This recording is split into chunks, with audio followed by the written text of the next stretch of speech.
Good morning and welcome to the third meeting of the Public Audit and Post-Legislative Scrutiny Committee in 2021. We've had apologies today from Jenny Mara and Neil Bibby, but we're lucky enough to have Joanne Lamont in their place. So agenda item 1 is a decision on taking business in private.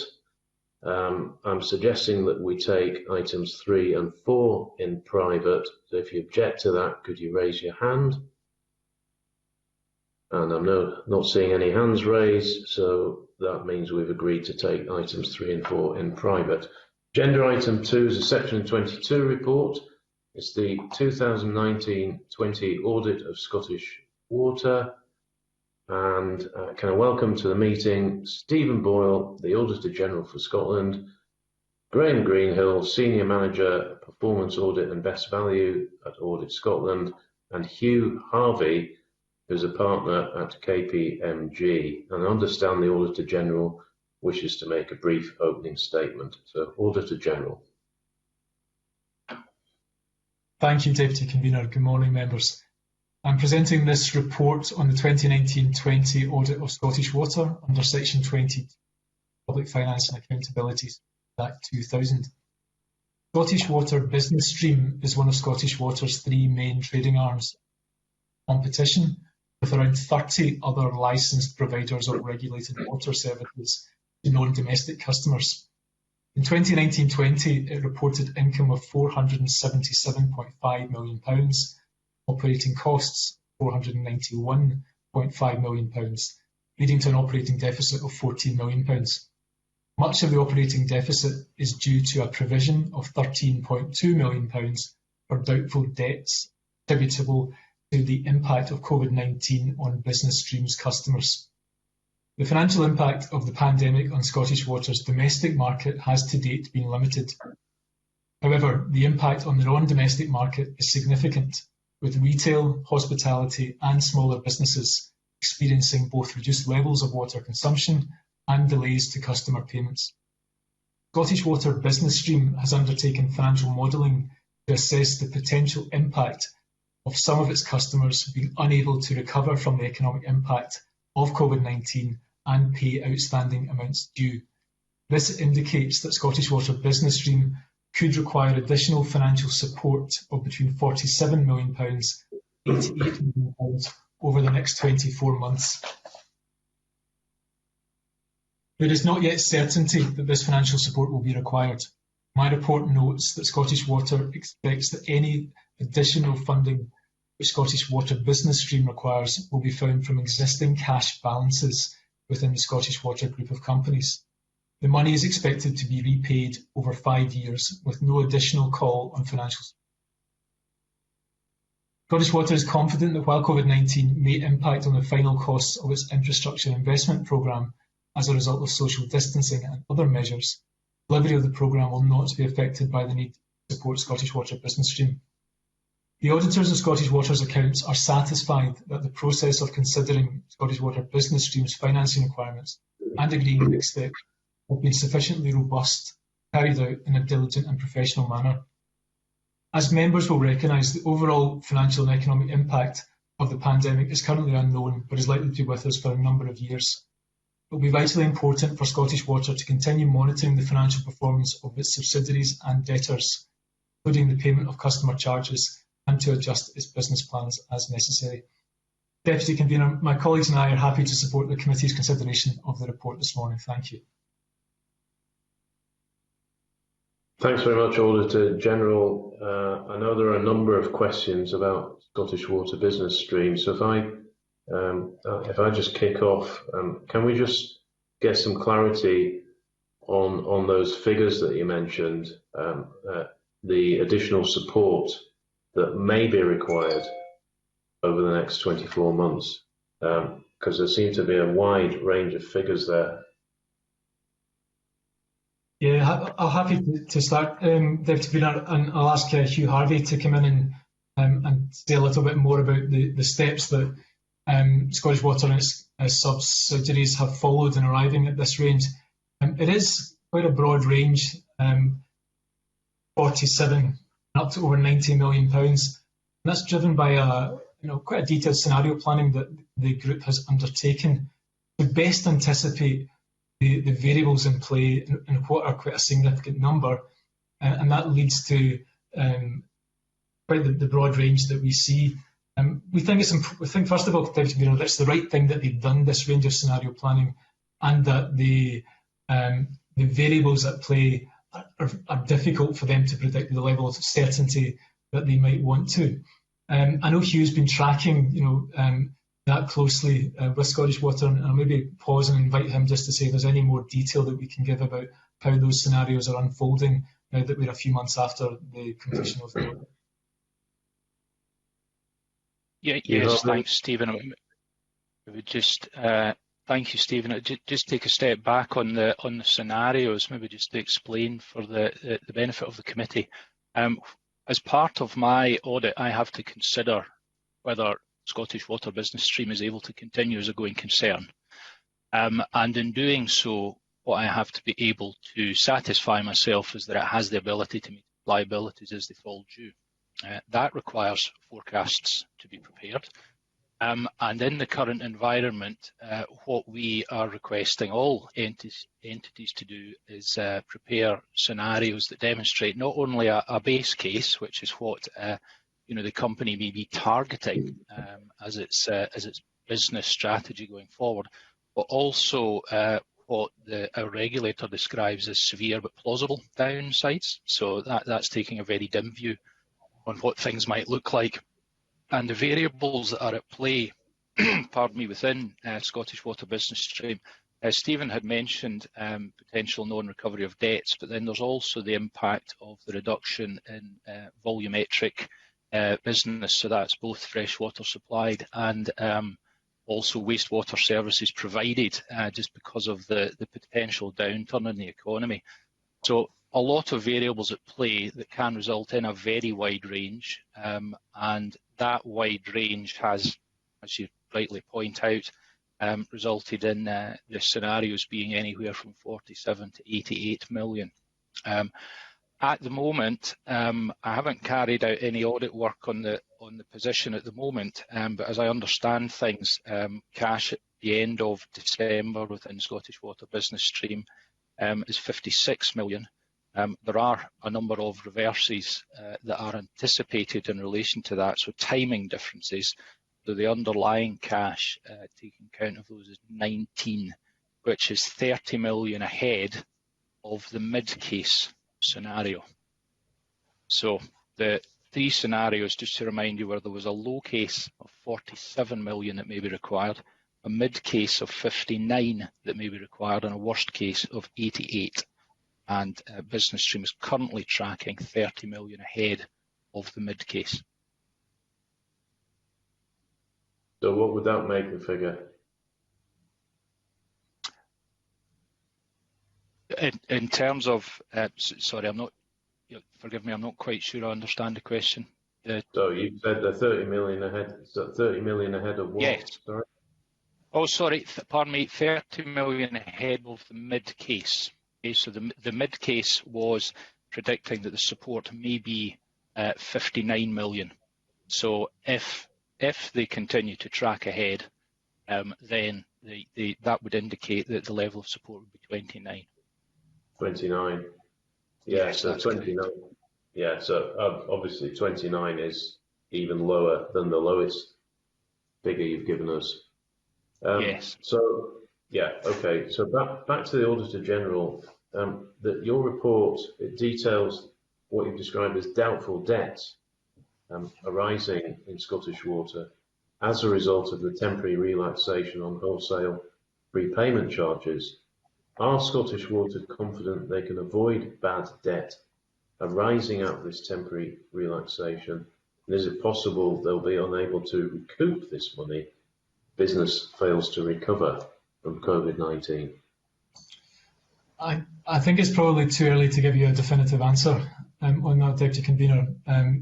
The financial performance of Scottish Water Business Stream, I think, as we captured in the report, shows that it had a deficit of £14 million during 2019-20, and £13.2 million of that number is as a result of them creating an accounting provision for these doubtful debts, reflecting the level of uncertainty that the business is experiencing. And I think it's fair to say that this isn't a factor that's unique to Scottish Water Business Stream amongst the licensed providers. All of this market providing services to non-domestic customers will be in the same set of circumstances, that as we've seen across the economy, that small, medium-sized enterprises, leisure, hospitality businesses have, although benefit from the reduction in some of the kind of payment demands currently that we've seen, that as well as the increased likelihood of default or doubtful debt, there's also been a reduction in demand for water services during the course of the pandemic, whilst these businesses haven't been trading as they normally would. So it's not something we can probably say definitively what that will look like. It's clear it's a very close part of the audit that Hugh and the team will be undertaking on Business Stream during the current financial year. Okay. I want to ask you a little bit, just a question about Scottish Water Business Stream's expansion into the English market. They bought Yorkshire Water Business Services and 360 in 2019-20 as part of that expansion. But as part of their recovery plan, you've given the figures, they're losing money. Have they considered reducing the number of businesses it provides for? I'll start, and I'll ask Hugh again to come in, because he'll be close to some of the current position and thinking within Business Stream. They do operate as a commercial entity, as Deputy Convener. So the business choices that Scottish Water Business Stream will be designed to manage the risk of business success and challenges. And we've seen volatility in their customer base in recent times, even before the pandemic, so that whilst it started as a large provider of water services to public bodies on a commercial basis within Scotland, it lost that contract, subsequently re-won it in April of this year. So there's more certainty around its business model, particularly having this, the stability of a large public sector client base. The timing of its acquisition of the two companies that you mentioned will have been a factor on its financial position, and you can say more about that. But it's not, we'd say, the key determinant of the kind of financial challenges that it's experiencing at the moment, which we think are driven by those points about doubtful debts and demand across the wider aspect of its customers. But I'll pause for a moment, Deputy Convener, to see if Hugh wishes to add anything to that.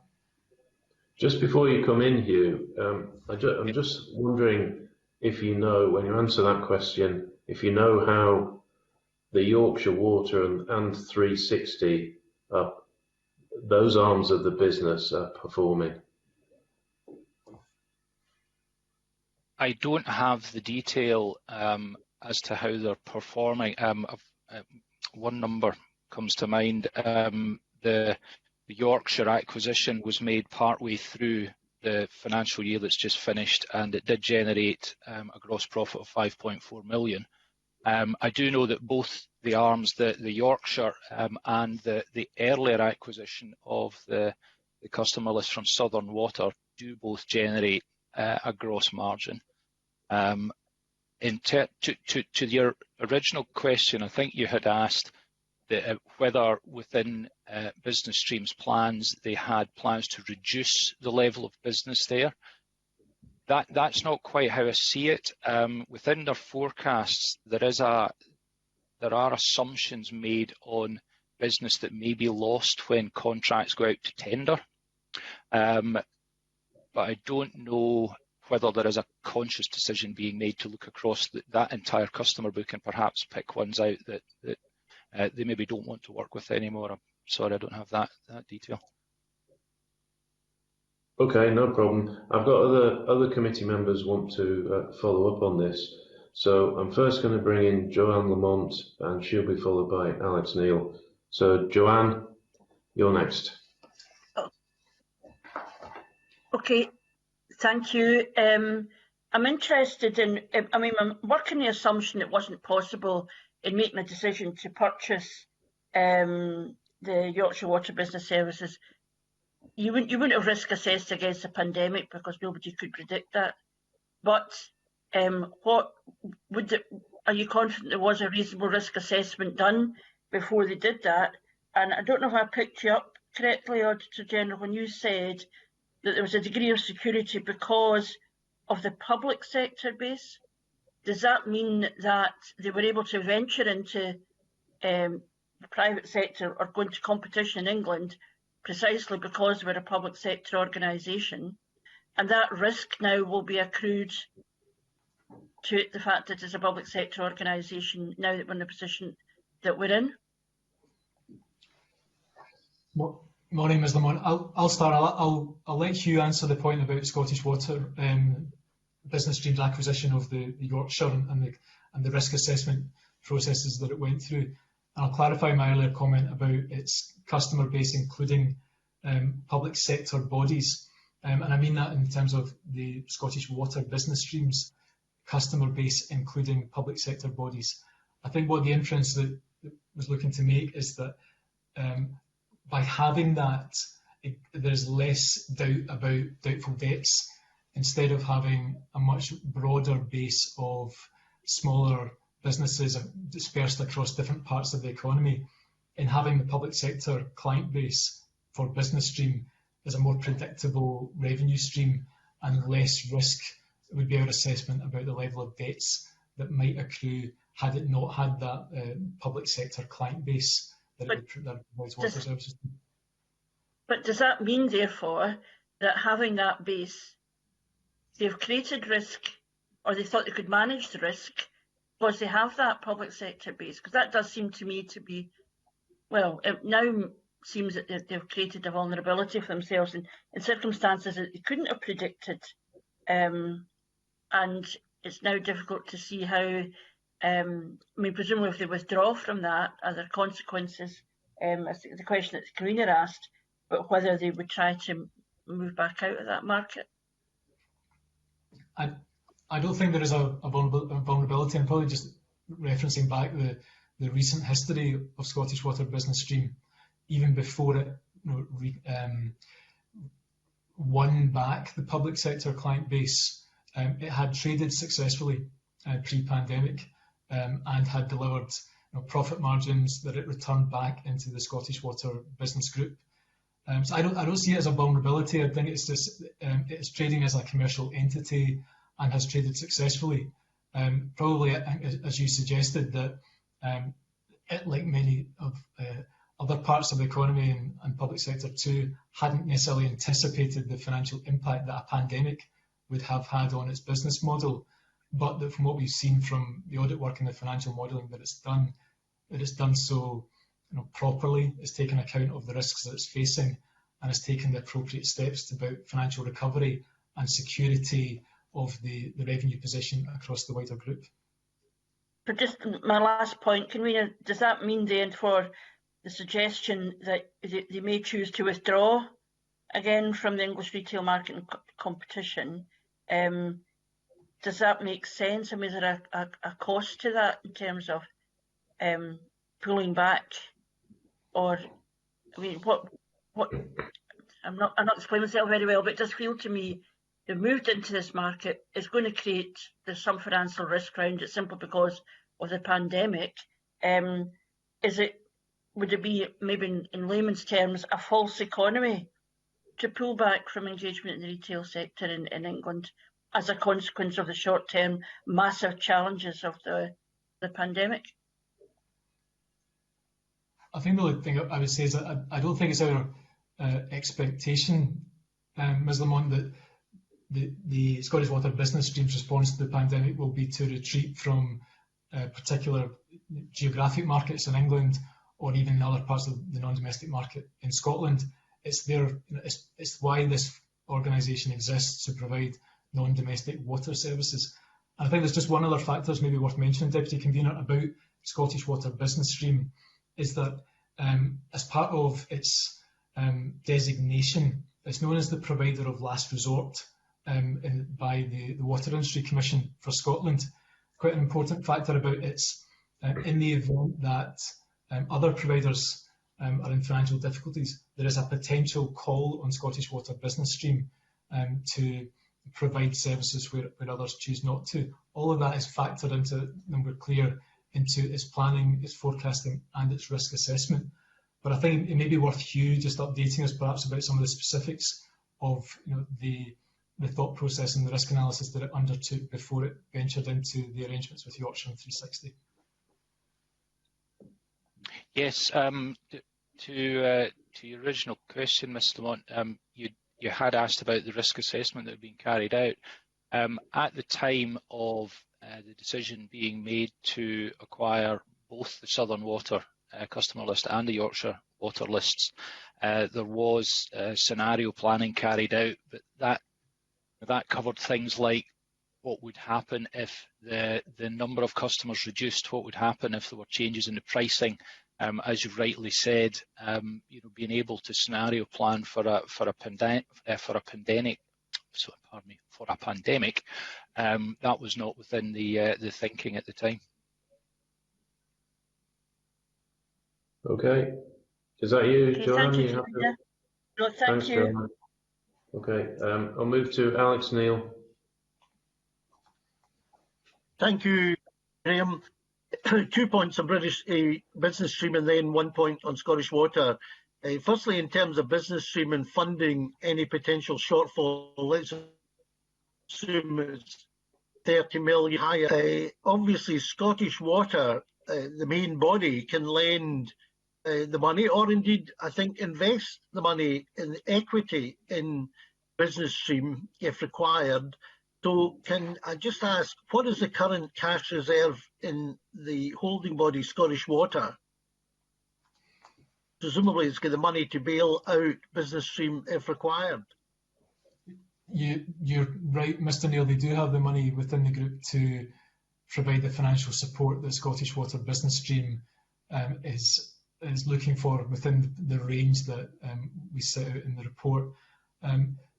The group structure of Scottish Water is set out Exhibit 1 to the report, so there's a number of trading arms and holding companies that sit below Scottish Water as the main group company.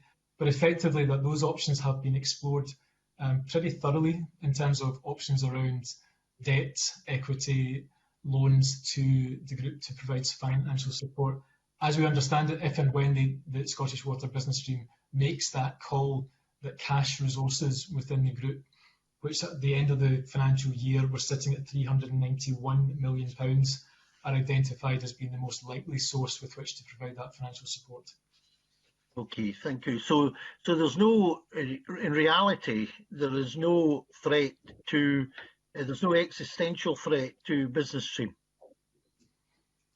So in terms of the financial strength of the group is such that they have been clear, Scottish Water has been clear that they do not expect that there is a scenario with which that they would have to make a call to the Scottish Government to provide the financial support. And I think we probably see that from the size of the cash balances within the group are more than sufficient to cover what's been identified as the worst case scenario of the £88 million that was originally forecast. I think it's important just to get that message out this morning in case any customers of Business Stream are listening to this and start to get worried about the supply and also maybe competitors thinking, there might be some pickings here. So I think it's important to get that message out. Can I raise a more general point in terms of my own experiences in MSP? And I know others have had similar experiences with Business Stream down the years, and that is its treatment of small businesses. I mean, the number of small businesses it takes to court for unjustifiable reasons, in my view and in the view of many other people, is outrageous and flies in the face of Scottish Government policy to encourage small businesses. So can I ask Auditor General, have you or are you planning to do any kind of survey work to identify the level of customer satisfaction among small businesses of Business Stream? And if I may say so, I'm delighted that they've won back the public sector contract, but my worry about it is that they become so focused on large public sector organisations at the expense of treating small business customers even worse than what they've done in the past. Customer experience, as you touched on, Mr. Neil, is a huge part of service provision of both public sector bodies and their commercial trading arms. I'm very mindful, I think, in this environment that Scottish Water is a regulated entity, so there's an important role for the Water Industry Commission for Scotland in terms of its economic regulation of Scottish Water, and indeed as Scottish Water sets out in considerable detail, both in its annual report and accounts, about the importance that it places on customer service and so forth. So I would think probably quite carefully about what role I would play as Auditor General, Audit Scotland would play in the experience of Scottish Water business team, especially given that I don't have any direct locus into what is a trading organisation. Nonetheless, I think we treat it very carefully as part of a wider awareness of how we might factor that into our thinking in terms of audit work on Scottish Water. And I know Hugh takes a close look at some of the disclosures that Scottish Water are making in terms of its performance report. So I think it's probably one for us that we would keep an eye on just now. As you know, the Commission has no power or remit to look into individual customer cases. It's a more general power than it has than that. But in terms of sorry about that, I can't switch it off, unfortunately. In terms of where we go forward on this, could you provide the committee with details of how many times in each of the last 3 years, for example, a business stream has gone to court against a small business, and how many of these cases has it actually won? Because I think that would be a good proxy for indicating, how big a problem this is. As I say, I and many other MSPs have had experience directly of helping small businesses deal with business stream. It's not an easy organisation for small businesses to deal with. So that information would be useful, because while I accept that overall and before the pandemic as a business on paper it was doing well, but we don't want a situation where big customers are being well looked after at the expense of small businesses. So if you were able to provide that, Auditor General, that would be very helpful information. Can I now move on generally, Convener, to Scottish Water? Let me say, as a former Minister for Scottish Water, I think this is probably the most efficient publicly owned and controlled business, certainly in Scotland, if not in the UK, and its performance on charging, on investment, and a whole range of things far outperforms consistently year in year, outperforms the privatised water industry south of the border. So I come from the point of view of being a general fan of Scottish Water in terms of its performance. But the one stain on its character is the bonus system for the senior management team, whereby some of them can receive, now except during the pandemic, a number of them have refused to take these bonuses, but generally, and I'm not attacking the individuals, what I'm saying is the system is wrong. And it brings the total package in some cases to between £300,000 and £400,000. Now, in my view, even if you compare that with companies of a similar size, there is absolutely no justification for that level of remuneration, and particularly when you compare it to other public sector organisations with even bigger budgets in Scotland. It's way out of kilter with what, in my view, should be the case. Now, obviously, in terms of the current management team, they've all got legally binding contracts. But I think, Auditor General, it's time to have a look. As you know, a major theme of this committee's concerns across the public sector is the whole remuneration issue at senior level. And I wonder at what stage you're going to look at whether these levels of remuneration in Scottish Water are in any way justified. Because certainly I think if you ask most people, they would say absolutely not. Thank you, Mr. Neal. In terms, if I maybe just briefly refer back to your initial point about the court proceedings of Scottish Water Business Stream, I think we'll have a look and see what information we hold about that. I suspect it won't be terribly much, and it may be that the committee might want to explore that directly with Scottish Water or Business Stream, just to get the most up-to-date information. In terms of the remuneration arrangements for the Scottish Water executive team, you'll know that, you know, as part of our annual audit work, that Hugh and his team conduct, we look very closely at the disclosures in the remuneration report, and satisfied firstly that they are accurate. You're right you referenced that the pay arrangements are, in terms of quantum, are large for public sector organisations. And I'll ask maybe firstly Graham and Hugh to come in a moment just to say about some of the analysis that we've done around those matters. So the first thing to say is that Scottish Water is covered by public sector pay arrangements, but it does afford public bodies some flexibility to benchmark in order to have successful recruitment and retention arrangements for market comparators, particularly for a chief executive, where there is risk around that. So there is clear that there is some flexibility for bodies like Scottish Water to deploy that as necessary. And in terms of the wider arrangements, as you say, Mr. Neal, that there are contractual circumstances in place, but there's also very clearly a role for the Remuneration Committee of Scottish Water in terms of the performance assessment arrangements that it undertakes, and to make that analysis about what that means, if anything, in terms of the bonus arrangements that exist within Scottish Water. So I think it's one for us to think carefully again about what further steps that we would want to take around that. But I think it's clear that the circumstances that have led to the disclosures that you have in the accounts are accurate, albeit unusual in a public sector context. And I'll just pause and see if there's anything Graham wishes to add on to the kind of where we've reached and judgments we've got to.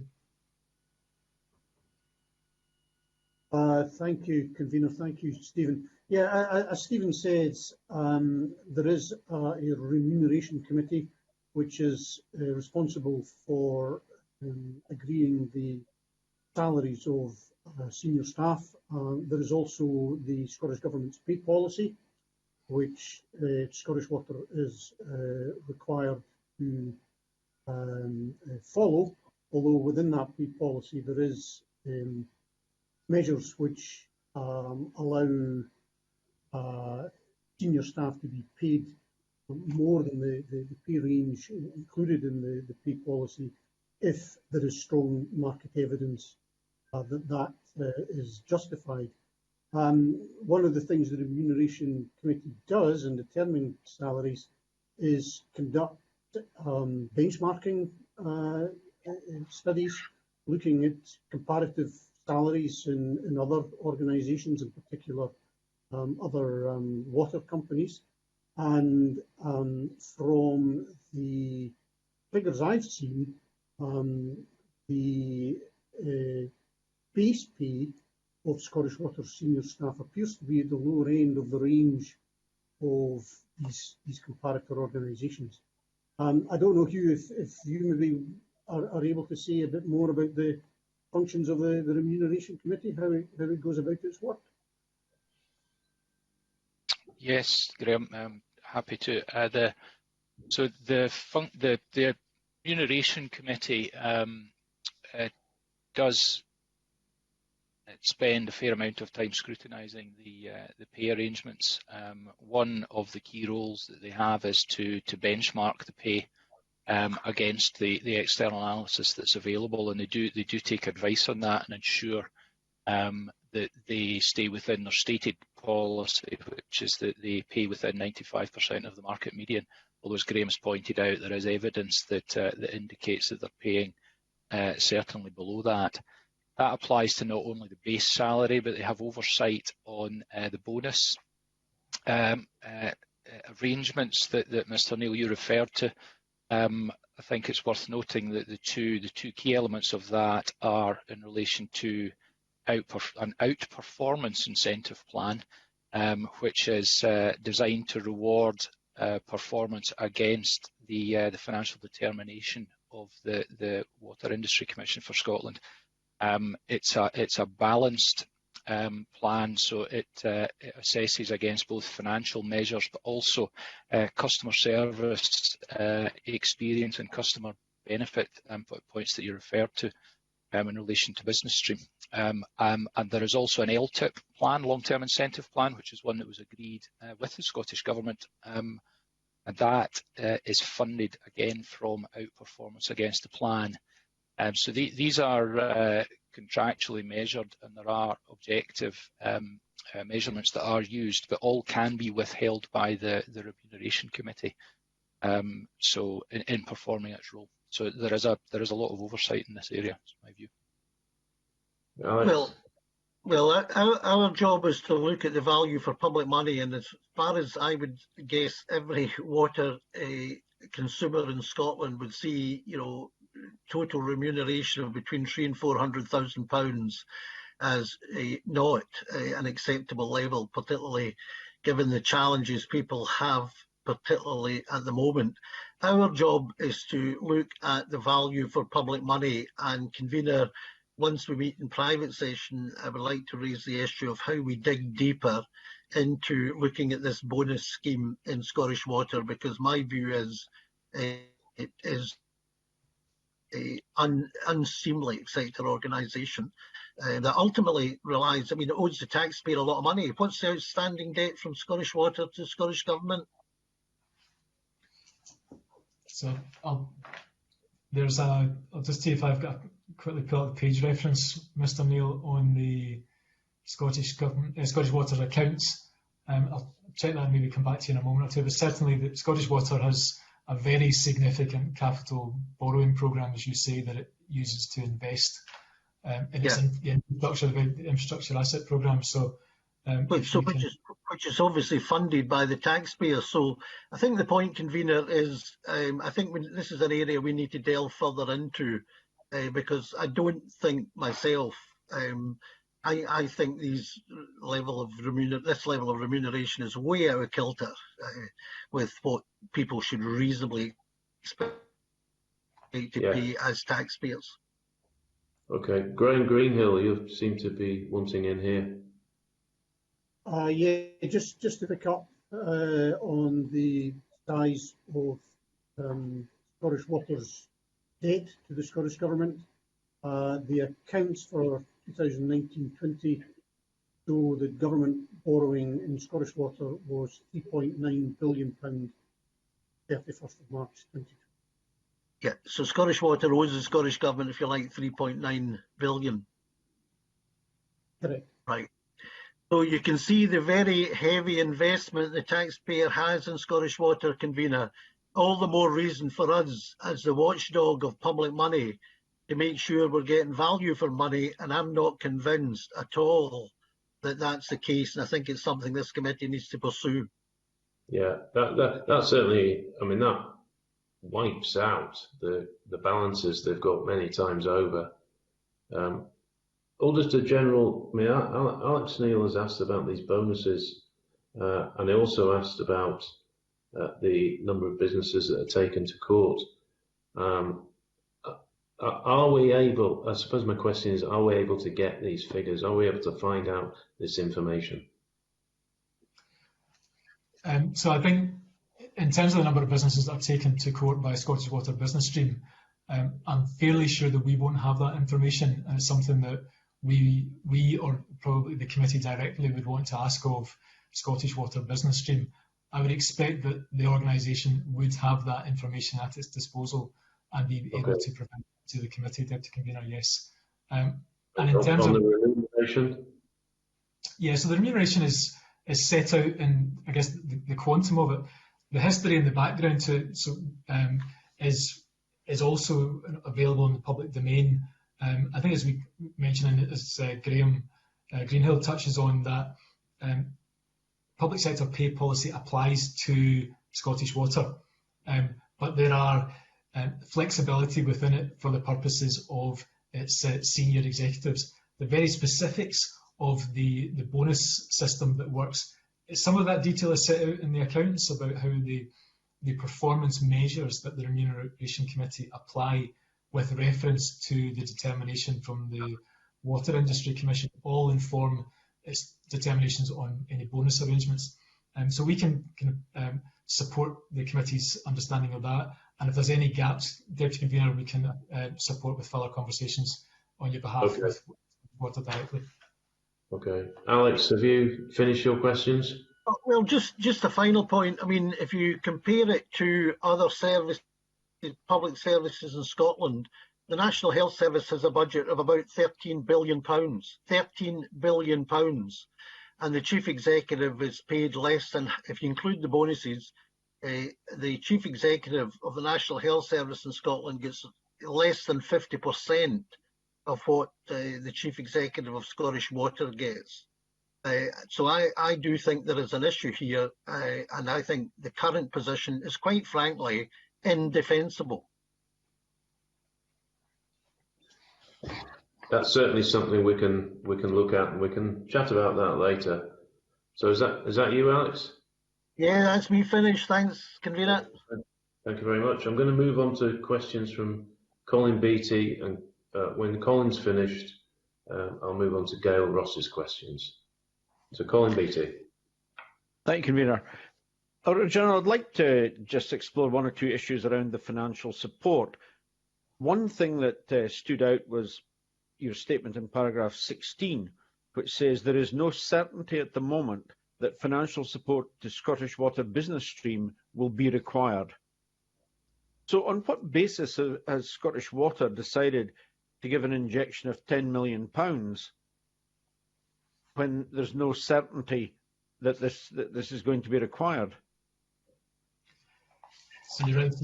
I think so. We captured that in the previous paragraph, Mr. Beattie, that there has been a decision taken, an additional equity injection of £10 million as part of the contingency arrangements that Scottish Water provides support to Scottish Water business stream.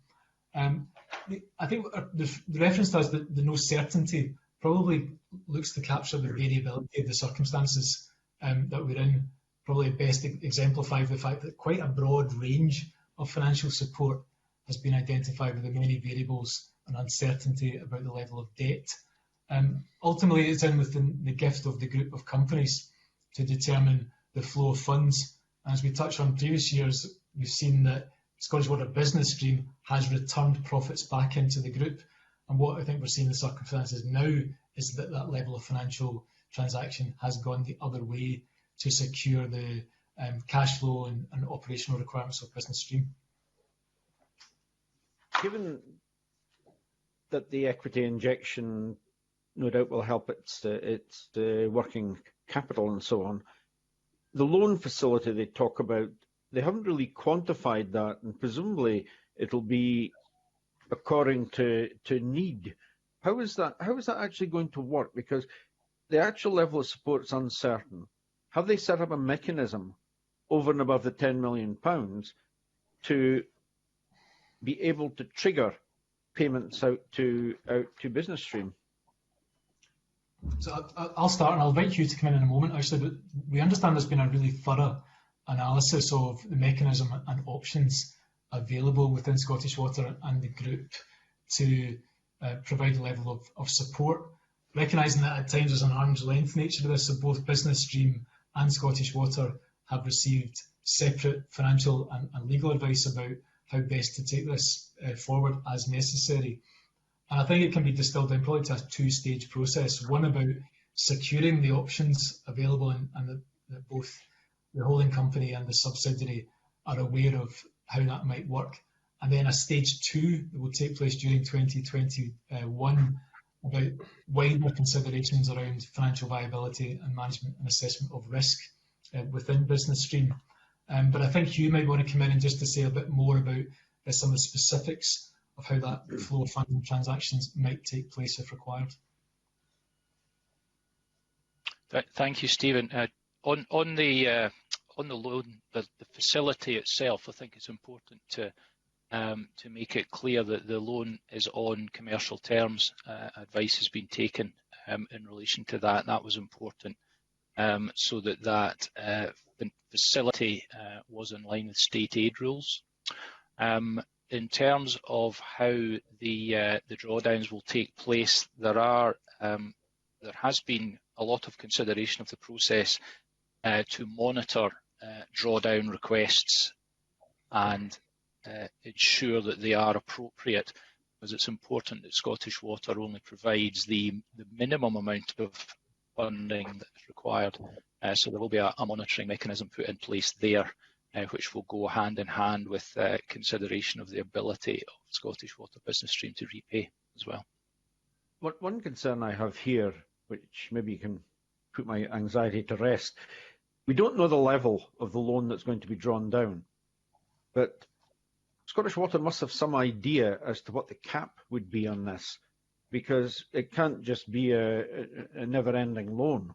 There has to be the affordability to the group of what is being injected, and it's not clear to me that they've got something which caps that. So I think that's our understanding of what the stage 2 process that Scottish Water has identified. First was to secure the financial position of Scottish Water Business Stream and make the kind of wider arrangements around the availability of the loan facility, the equity dimension to that. But the stage 2 undertakes that wider look about the financial viability as the pandemic progresses, and what that means for not just Business Stream, but wider look across its group. It's our understanding that that cap arrangement will be part of that consideration.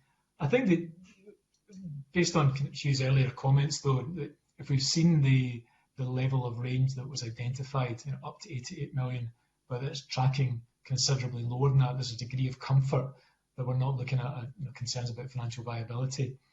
But nonetheless, I think we take some reassurance, Mr. Beattie, that the thinking that is in place, the level of due diligence that's already been undertaken is appropriate and to secure the long-term viability.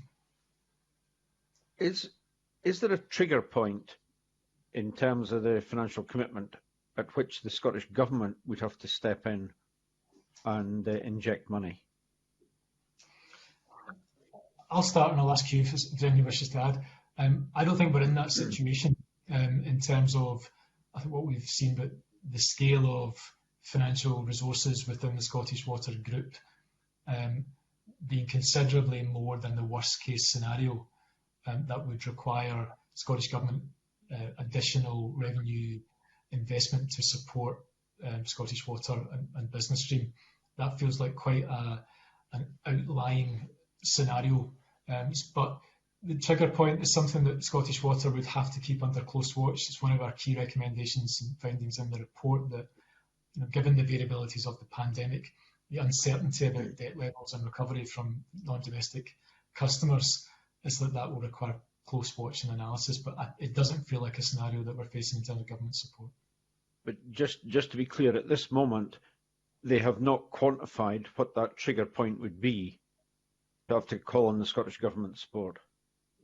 So I'll ask you to see if there is a figure or ceiling that's been set for that, but just to see that. But I think the only thing I would say is the Scottish Government has been kept well informed, but it's not our understanding of that number will be called on. But I'll just check with you if that number has been quantified. That's my understanding. I don't believe that the level of support required would get to the quantum that support would be required from the Scottish Government for Scottish Water, provide that onward support. Okay. Just obviously this is a financial hit to the Scottish Water Group. Will it result in any impact on their investment programme? We touch on briefly, and we think those 2 points are unrelated. In terms of the delivery of the investment programme, we know Scottish Water is closely monitoring. It's a key part of its operation to deliver a hugely significant, large value investment programme.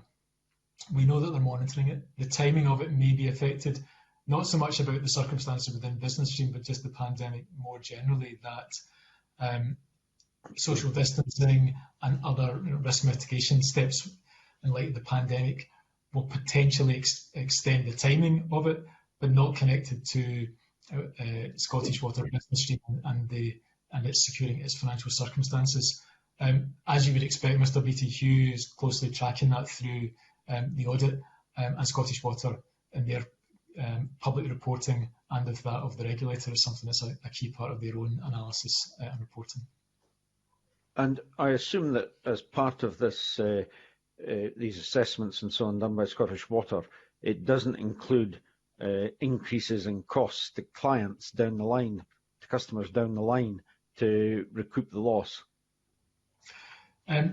So the charges for to customers, and particularly in terms of domestic customers, are determined by the Water Industry Commission for Scotland, and they have most recently set that out in their determination, their 6-year determination, what the Scottish Water charging regime will be. So that's been set really, and consulted on really essentially before the pandemic. So we don't expect that you'll see a change in charges to domestic customers in light of any increased costs or changes to its cost base as a result of the pandemic.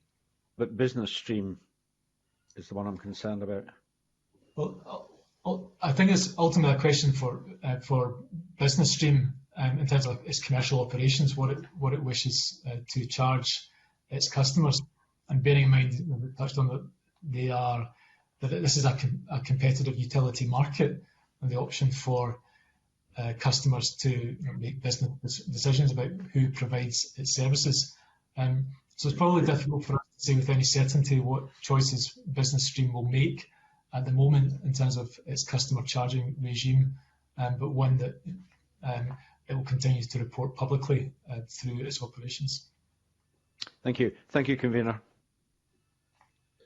Thank you, Colin. I'll now move to Gail Ross. Gail. Thank you, Convener. Good morning, panel. Thanks for coming back in again. The report notes that Scottish Water held a cash balance of 391 million at the end of March last year. However, the Commission's final determination forecast that it would have just 70 million. So how did Scottish Water manage to exceed that forecast by such a large margin? Good morning, Ms Ross. I'll start on this actually, and I'll invite Hugh to come in and give some more details. So yes, it is the cash balance of £391 million is higher than would have been anticipated by the Water Industry Commission's expectations. Really, I think there's 3 strands to it.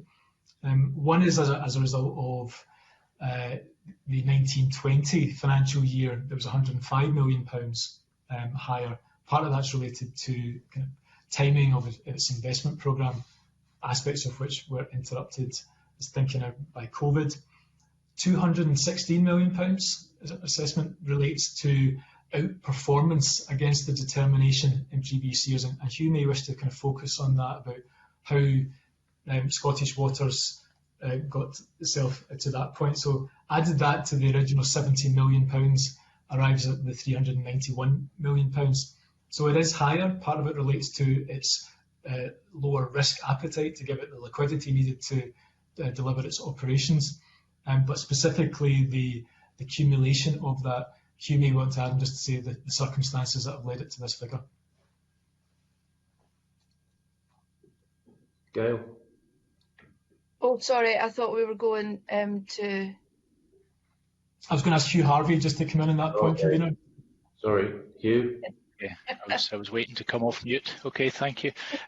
Yes, there are 2 key elements. One is in relation to savings in the capital programme, where I can't provide much in the way of detail as to how they will have been arrived, but I do know that there is a significant amount of planning that goes on in terms of the capital programme to ensure that there is maximum value for every pound that is spent there.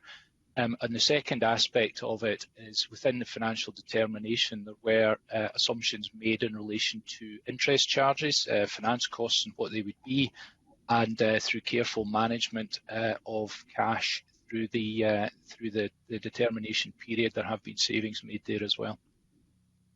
Okay, thanks. I'm going to go back to the 3.9 billion owed by Scottish Water to the Scottish Government. Can you maybe tell the committee and anyone watching, I think you'll be quite interested, what that 3.9 billion was actually for? Yeah, so the 3.9 billion is to support, and really it's borrowing from Scottish Government in the round, is to support investment in its capital works. The committee will have seen that there's been a very significant programme of investment in the Scottish Waters undertaken, largely to replace what we would regard as Victorian water infrastructure across the country. So a programme of prolonged modernisation, both in the period of the determination that we've just coming to an end, and in the new determination that continues that investment programme. And how does that investment programme look as we go into the future? Are Scottish Water going to require more capital from the Scottish Government, or are they going to be in a place where they're going to be able to start repaying that? And how does a repayment plan for 3.9 billion look? I'm going to pass over to Hugh, Ms. Ross, just to kind of say about how the financial forecasts relate to anticipated debt over future years and what that means in due course, how those balances are ultimately repaid or reinvested back to the government. Okay, thanks. Hugh? Thanks, Stephen. In terms of the long-term repayment of the 3.9 million, I'm sorry, I don't have the answer to that. But I do know that in each future year within the determination, the capital investment is funded from customer receipts and borrowing. So there is, as I understand it, additional borrowing, but that there is also repayment of borrowing that goes on. So each of the within that 3.9 million, there are various tranches of debt that come up for repayment on periodic basis, periodic time. Sorry. So there is a programme of repayment and drawdown. I'm sorry, I'm not sure whether there is a plan to repay the full 3.9 billion. I don't have that. I don't have that answer. Sorry. Graham, do you have an answer? Yes, thank you. Just looking at the Scottish Water's accounts again for 2019-20, there is a repayment schedule which basically says of that 3.9 billion pound, 2.7 is repayable in 10 years hence, and more than 10 years. There's another 500 odd million which is repayable within the next 6 to 10 years, 430 million repayable in the next 3 to 5 years, 125 repayable in the next 1 to 2 years, and 135 million repayable within the next year. All right, so nice and straightforward then. Do we? I mean, there's obviously an issue with, we're talking about the Scottish Water as a group, but are these repayments, are they going to be possible? I think just looking at the analysis, just found that there's right at the back, page 178 of Scottish Water's accounts, as Graham Greenhill was referring to about the analysis of the loans. So the loans have come from public borrowing, essentially from the Scottish Consolidated Fund, the National Loans Fund, and the Public Works Loan Board, the PWLB. So as with any borrowing, there's a level of expectation that the amounts will be repaid within the timescale. So all of that will be factored into both the provider of the loans and Scottish Water back to as part of its long-term business planning. So to answer your question very directly, is that possible? Yes, we think it is, and it's a factor that, that's part of our audit work that Hugh and his team will think about, as they do every year, about the going concern, its ability to repay debt that's been borrowed. And bear in mind that almost all of that, the borrowing relates to capital investments that's supported by a revenue stream from payments made by all of us for our water charges each year. Okay, that's me for just now, convener. Thank you. Thanks, Stephen. Thank you, Gail. Can I bring in Bill Bowman? Are you there, Bill? I'm here, perhaps just in sound. I'm not sure. My connection has been a bit flaky. Oh, so we can see you. We're lucky. Well, I can't see you, so it's a win-win situation. You're even luckier. Yeah, good. Carry on. So I hope I'm not repeating any questions I missed earlier. I've got a couple of questions. First to Hugh Harvey, and then I'll move on to the Auditor General. If I can just say hello to Hugh. Hugh and I think, were colleagues 20 plus years ago in KPMG, so a long time no see. So nice to see you again, except I can't at the moment. Let me ask a question. I usually ask a question about audit committees, and I know, Hugh, particularly, you will have a broad experience of audit committees in your large company clients. Are you content that we have a good audit committee in Scottish Water? And given that some of the issues that Alec Neil's raised about business practices, are they really getting into the sort of nitty-gritty areas that they perhaps should be looking at? One question for you. And then, were there any significant adjustments to the figures after you started your audit? And also, you mentioned that you looked at the forecasts for Business Stream. Did any adjustments to their forecasts come about from your work on that? Thanks. Okay. So in terms of the first question, am I content with the robustness of the Audit Committee and its challenge and its ability to get in and around the detail? Absolutely. Content with that. I've no issues whatsoever.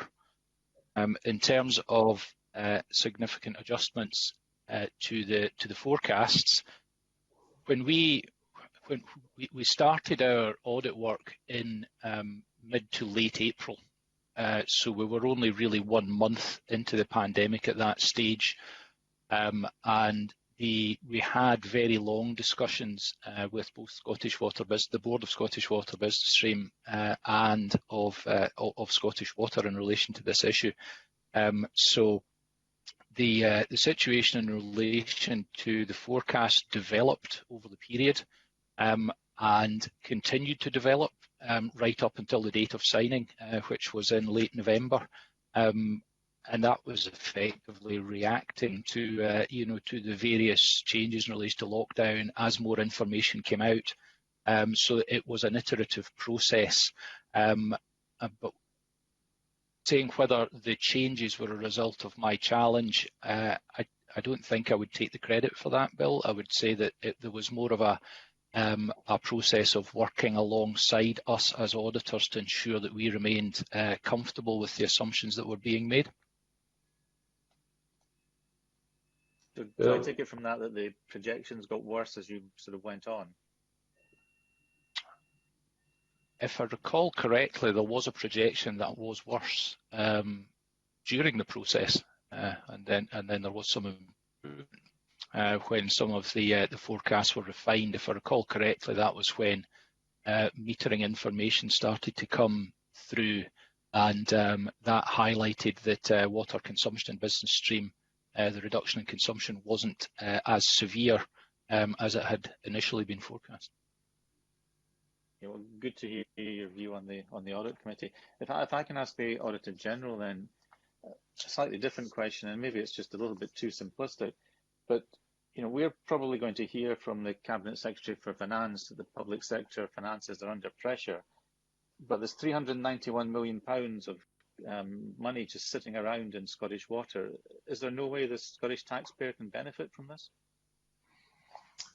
I think we'd have to kind of think a little bit about the mechanics of that and how that flow of funds might operate. And I'm sure that will be ultimately a factor of consideration that the government and Scottish Water between them will want to decide.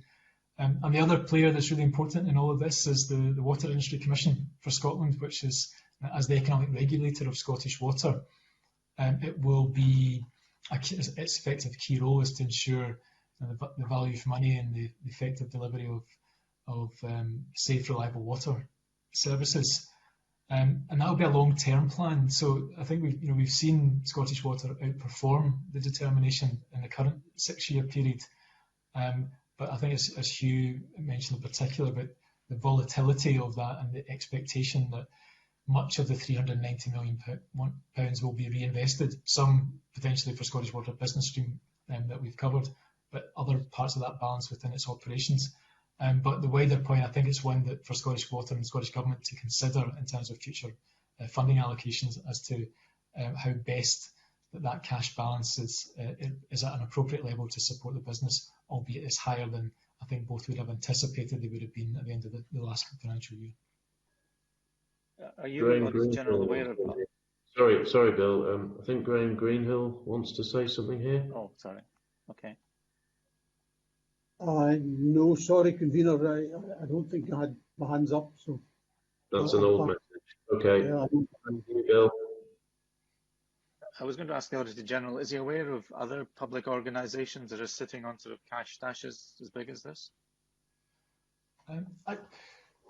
So, as Mr. Bowman will know, that there's inevitable a degree of volatility about cash balances at the year end, and it is that it's as any balance sheet will be a snapshot of the number at the year end. But in terms of scale, Scottish Water is a very large organisation dealing with a very significant investment programme. That's part of the reason that it's led itself to this point.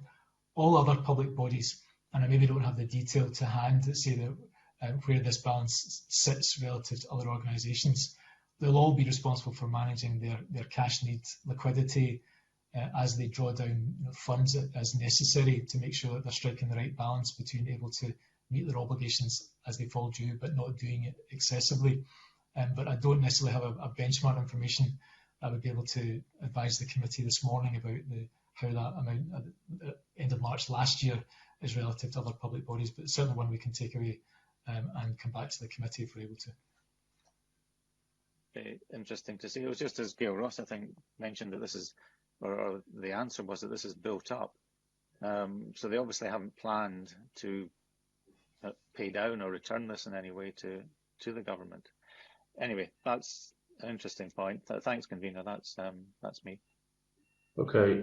I mean, just following on from that, can we be sure, Auditor General, that consumers, be they private consumers or businesses, are paying a fair price for their water, given the level of balances here? So certainly in terms of domestic consumers, Deputy Convener, that is very clearly a role for the Water Industry Commission for Scotland following its consultation and its regulatory activity with Scottish Water to determine the water charges that we all pay as domestic consumers. And they've set that out for the next 6-year determination that increases in water prices have been capped at inflation plus 2%. So that's the level that they've determined strikes the balance between allowing Scottish Water to deliver its services and its significant investment programme to modernise the infrastructure and so forth. And in terms of non-domestic customers, I think we touched on a few minutes ago that effectively it's a business decision for Scottish Water business stream, as is for the other licensed providers, that to set a price that the market will bear, that is affordable, and to the extent that allows them to grow their business, sustain their business, and manage any risk around debt and customer choice that might go to another provider. And it's a choice that all of those licensed providers will need to manage very carefully. Okay. Can I just check, are there any committee members who want any final questions? No? Okay, in that case, can I thank the Auditor General and his colleagues for their evidence this morning. I'll close the public part of the meeting and we'll move into private session So can I ask members and witnesses to log back into Microsoft Teams using the link you've been sent, and we can continue our conversation in private. Thank you very much.